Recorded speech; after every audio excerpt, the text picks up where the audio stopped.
everybody doing today? It is Elijah Muse with Gifted Hands School of Music here to bring you another tutorial on today. So today we're going to be covering the topic of Robert Glasper and neo-soul chords, okay? So we're going to use a song of Robert Glasper's. It's called Somebody Else, and it features an artist from the UK. Her name is Emily Sandé.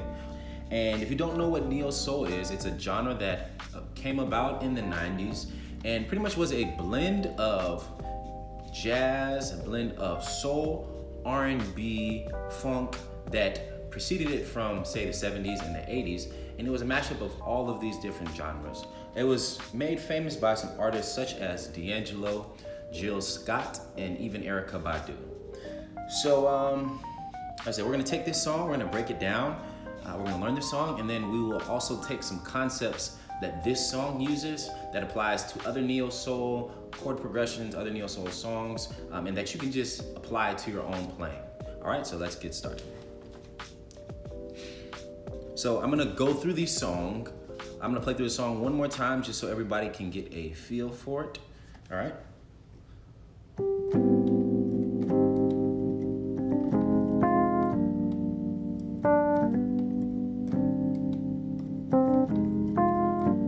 Time.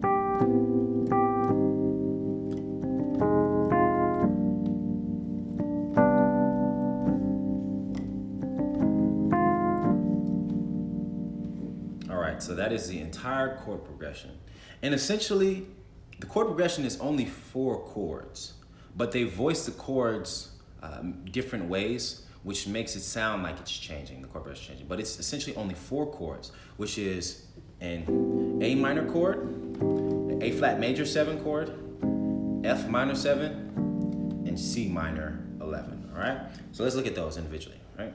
So the song plays through this loop 2 times, all right? So I'm gonna give you a total of 8 chords, all right? So here's the very first chord that you play. It's an A minor 9, right? So my left hand is playing A and G. My right hand is going to be playing B, C, and G. All right, that's the first chord.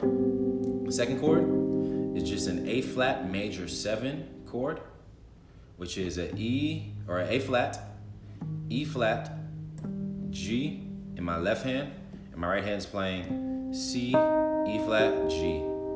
So left hand, right hand, and together that gives me A flat major 7 chord. All right, and then the third chord is an F minor 9 chord, all right? And to play an F minor 9, you have a F in your bass, G, A flat, and E flat. F in the left hand, E flat in the left hand, you can also play. And your right hand should play G, A flat, and E flat. That gives you F minor 9, okay? Minor 9 to the last chord, which is a C minor 11, we'll call it, all right? So my left hand is playing a C, and it's stretching all the way. My thumb's playing the E flat, all right? So left hand's playing C and E flat. You don't need to stretch if you can't reach. If not, just roll. You can roll to the E flat. And my right hand is playing F, G, B flat, and D.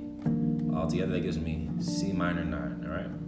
So that's the first loop of the song. It's A minor 9, it's A flat major 7,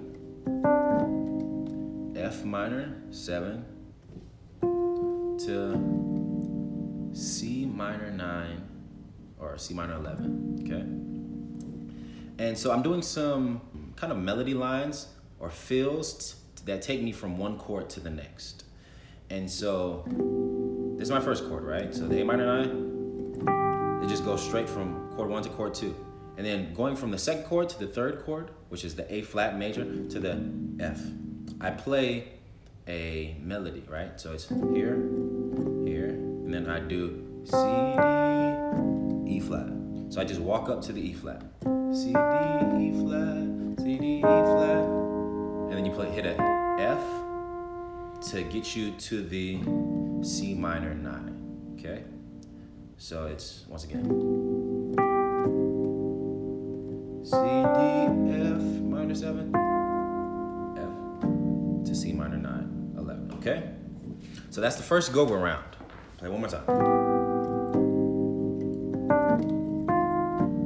All right, and then it plays the loop again, but in a different way. The chords are voiced a little bit differently. So the second time you play it, you're playing this, which is when you have a D on top instead of having a G on top, right?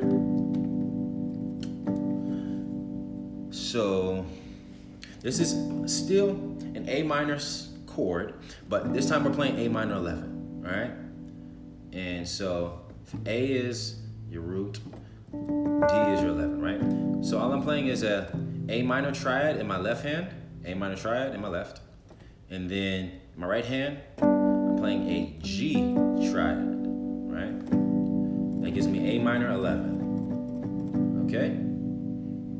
So there to here, or you play here. Let's do that. So A minor 11 to, this is a flat major 7 with a sharp 11, all right? Sharp 11. So in order to play this, you just want to play A flat and an E flat in your left hand. And in your right hand, playing a G, C, and D.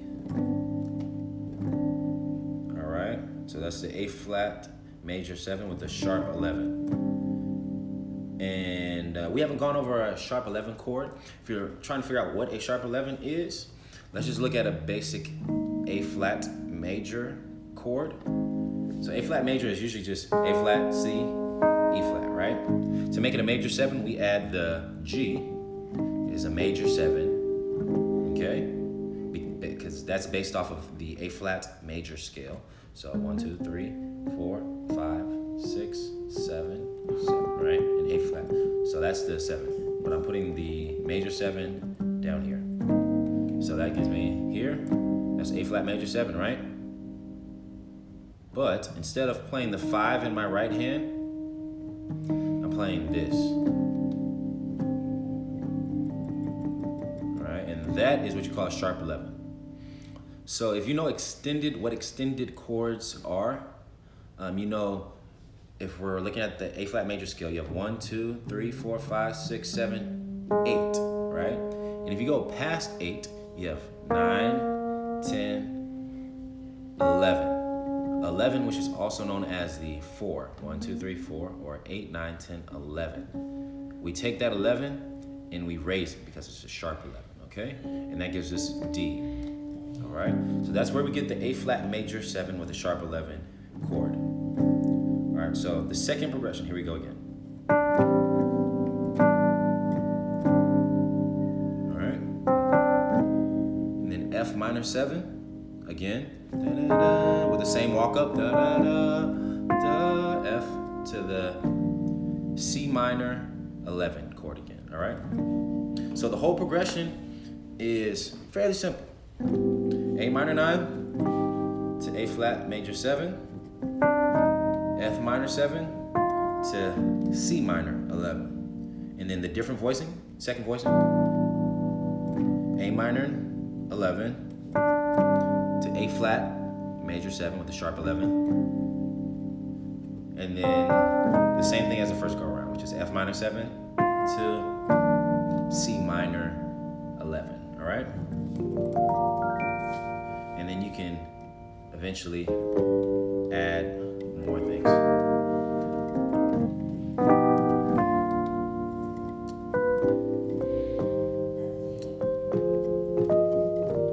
That's the whole chord progression, but I want to look at some of the theoretical things that Robert Glasper is doing in this song that make it sound so beautiful and make it sound just so dramatically different than, we'll say, your average pop song or a blues song or even an R&B song, okay?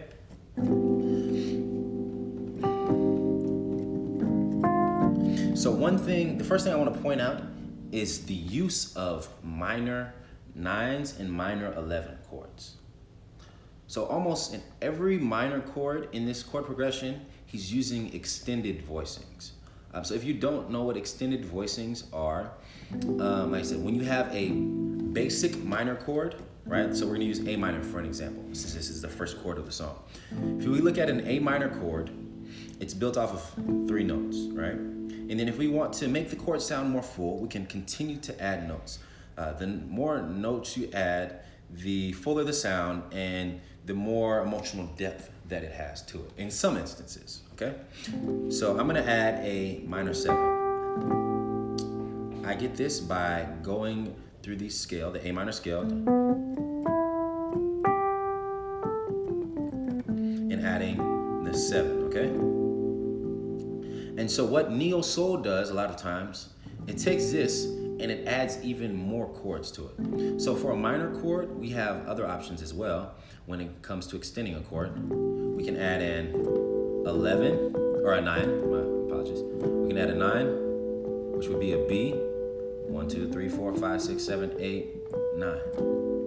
Or we can add an 11, 1, 2, 3, 4, 5, 6, 7, 8, 9, 10, 11. Right? So that's the 11 of A. And the 11 is another name for the 4. The 9 is another name for the 2. We say 9 and 11 because when you use those extended voicings, that lets you know that you have to play the 7 of the chord that you're playing. So in this case, we're playing A minor, so I have to play a minor 7 along with the 9 or the 11, right? And you can also even play the 13 if you want to. These are all just options you have when we're talking about extended chords. So in a lot of neo-soul songs, a lot of Robert Glasper songs, you will see that he plays, or you'll hear that he plays these extended minor chord voicings, being minor 9 or minor 11, okay? So the next chord that I want to bring to your attention is going to be the sharp 11 chord, okay? It's a very beautiful chord. Sounds very open, and it sounds like you could be at home or you could go somewhere else. You know, there's a piece to it, but there's also instability to the minor 11 that I love. All right, and so we explained this one already, but let's talk about it one more time. So with the minor 11, like I said, you want to you have an extended chord. You have a 11, which means you have to add the 7 of the chord that you're playing, right? So A flat major 7, we're playing that, and then to get the 11, we just count up from 1, right? So if we're starting here, 1, 2, 3, 4, 5, 6, 7, 8, 9, 10, 11. So this is the 11, right? But that's not the chord, that's not the note we're looking for. We're looking for the sharp 11, all right? So let's look at that chord from a different root note, like a C. Let's look at C major. So C major 7, okay? If we wanted to find the sharp 11 for C major, we start on C and we count up 1, 2, 3, 4, 5, 6, 7, 8, 9, 10, 11. We take the 11, then we raise it. It's a sharp 11, right? And that gives us that right there. C major 9, sharp 11, okay? Or we can do it at F. Let's try it at F. We have F major 7, and let's find the sharp 11. 1, 2, 3, 4, 5, 6, 7, 8, 9, 10, 11. We sharp it, and that gives us F major 9 with a sharp 11, right? Sharp 11 right there. Okay, so that's that chord. This is also used a lot in neo-soul as well as jazz and gospel and many other genres, okay? And the third thing that's not used in this particular song, but it can be used a lot of times. Well, we'll eventually talk about reharmonizations for songs, but I use this chord. It's gonna be that or something like that, or maybe this, or this, which is just altered chords, right? So let me play through the progression.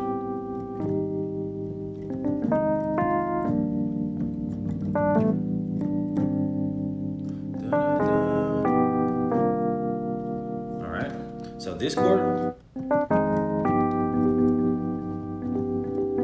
right here is what we call an altered chord, okay? And an altered chord is based off of a dominant chord. So if we know what a dominant chord is, or if we don't know what a dominant chord is, here it is. So let's look at G. So a G dominant chord would be a major chord, right? With a flat 7, dominant 7, which is, if you want to find a dominant 7, you go to the major 7, and you flat this note, the major 7, you flat it by a half step, you lower it. All right, so that gives you a dominant 7, okay? And so from here, we can alter any of the notes, 2, 3, in the G major scale. 1, 2, 3, 4, 5, 6, 7, 1. We can alter any notes in this scale right here, which is actually the Mixolydian scale. But we can alter any notes to give us an altered chord, right? And what this does is just builds tension and helps create a pull from this chord to whatever chord we're going to, which in the case of this song would be C minor, okay? But an altered chord is just something that you should look into. We'll do a whole tutorial on them in the future. It's just something that I wanted to mention for today. But anyways, that is the whole chord progression. That is some chords that are used in neo soul, some nuances, and I hope you all got something from this tutorial today.